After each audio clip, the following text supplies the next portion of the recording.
Salut les mecs, c'est Raph, j'espère que ça va bien. Dans une partie avec un niveau très hétérogène, il n'est pas rare de voir les débutants s'allier pour attaquer les joueurs les plus expérimentés même s'ils sont dans le même camp. Pourquoi est-ce qu'on fait ça d'après vous? Sur Discord, j'en lis pas mal d'entre vous qui ont vraiment du mal à aller sur d'autres jeux du loup-garou, jouer avec des inconnus, voire même avec des potes, parce qu'ils n'ont pas le niveau et que souvent ça se retourne contre vous. Eh bien on va voir ça maintenant, et le fait de le savoir et de pouvoir le dire en partie, ça va pas mal vous aider à vous défendre. On va voir ça à la fin de la vidéo.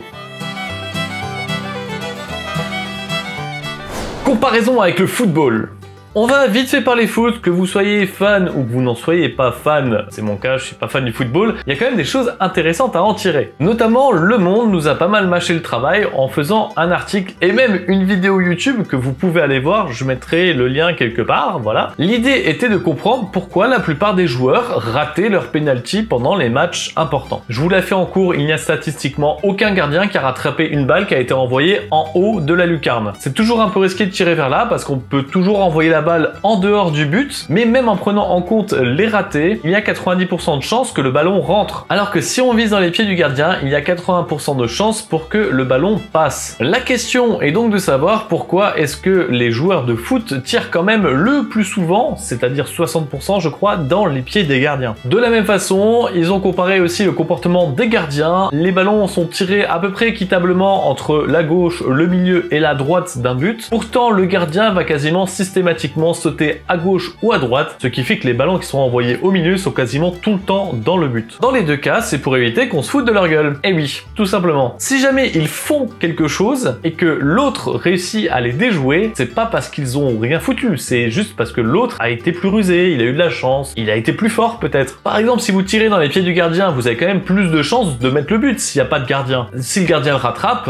c'est juste que le gardien était meilleur. Par contre, si vous l'envoyez en hauteur pour essayer de le mettre là où le gardien ne pourra pas le rattraper, mais que vous loupez, eh bien vous allez passer un peu pour quelqu'un de pas très fort, quelqu'un qui est un petit peu surpayé par exemple. Un joueur professionnel qui ne marque pas son but dans la lucarne, il sera vachement critiqué alors qu'il aura juste pris des risques pour avoir plus de chances de gagner. Le gardien c'est pareil, si jamais le but est marqué alors qu'il a pas bougé, les gens vont commencer à le critiquer alors qu'il avait autant de chances de rattraper le ballon en ne bougeant pas qu'en faisant quelque chose. Hello, si t'es nouveau sur la chaîne, bienvenue dans la meute, je te conseille de t'abonner et de cliquer sur la petite cloche parce qu'on fait très souvent du contenu stratégique autour du loup-garou, et ça s'applique d'ailleurs souvent à Among Us et à d'autres jeux à rôle caché.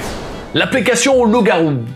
Au loup-garou, c'est un peu la même chose. Il y a des joueurs qui, au moment où vous allez parler, vont se dire il a peut-être raison, mais si jamais il est méchant, il est en train de nous la mettre à l'envers et on n'est pas en capacité de savoir comment il va le faire. Donc depuis le début et par A plus B, vous réussissez à trouver les loups-garous, vous réussissez à montrer plein de choses qui sont 100% vraies, et pourtant on va essayer de vous éliminer. Et oui, les gens vont quand même favoriser le fait d'éliminer quelqu'un d'innocent et de très fort, donc un atout important dans leur propre camp, plutôt que de risquer de se faire avoir par cette même personne si jamais elle est méchante. En gros, si vous tue, c'est pas de chance, et si vous tue pas, mais que vous êtes un méchant, par contre, là, ils se seront fait pigeonner vraiment comme des couillons, hein. Donc si on peut résumer ça, les gens font ça pour ne pas se sentir bêtes. Là, c'est vachement résumé quand même, et un petit peu grotesque, mais c'est pour vous donner une idée. Comment faire dans ce cas de figure ?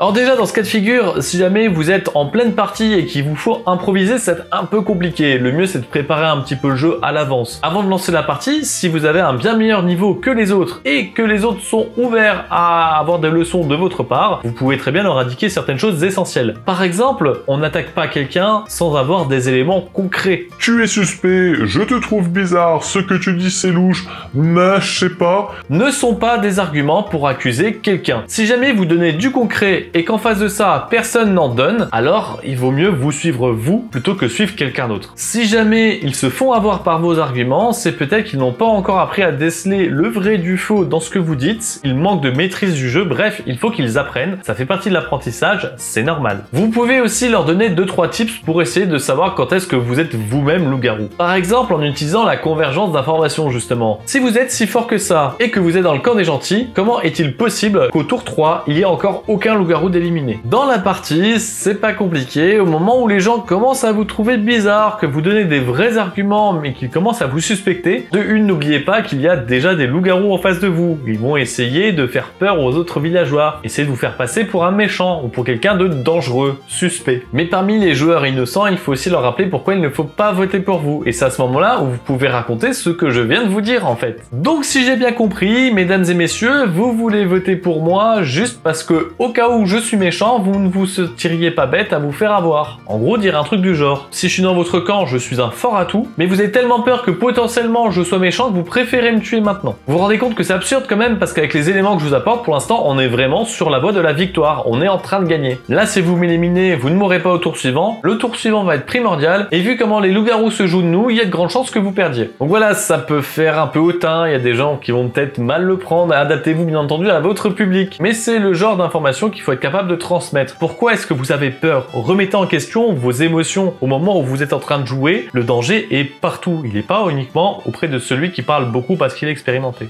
Voilà, j'espère que la vidéo vous aura plu. Entre cette vidéo et celle sur la convergence d'informations qui est sortie il y a quelques jours, vous avez normalement assez de clés en main pour partir sur un nouveau niveau en 2021 en espérant voir de très belles games sur le Discord. On se dit à la prochaine et le village s'endort.